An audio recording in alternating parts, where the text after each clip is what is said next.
জাতীয় পার্টির ব্যানারে আওয়ামী লীগকে প্রাসঙ্গিক করার একটা মারাত্মক রকমের মিশন বাস্তবায়নে কাজ করছে দেশি বিদেশি চক্রগুলো এবং এই সরকারের দায়িত্বশীল পর্যায়ের অনেকেই এই মিশন বাস্তবায়নে তারা সোচ্চার ভূমিকায়।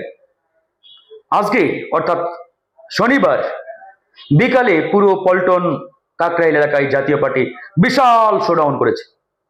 এই শোডাউনের মাধ্যমে তারা প্রমাণ করতে চায় যে আমরা জেগে আছি, আমরা আসতেছি, আমরা আছি।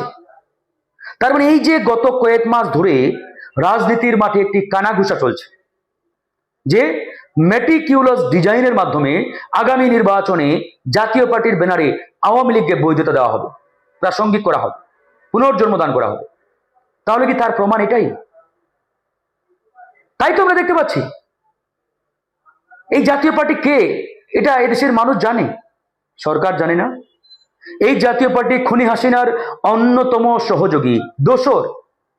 এই জাতীয় পার্টি বিগত সময়ের গুম খুনের অন্যতম ভাগিদার, বলা চলে আওয়ামী লীগের সহোদর। আওয়ামী লীগের কার্যক্রম নিষিদ্ধ করেছেন আর জাতীয় পার্টিকে বহাল তবিয়তে রেখেছেন। এটার মানেটা কি? এদেশের মানুষ এত বোকা নয়, আমরা জানি, আমরা বুঝি।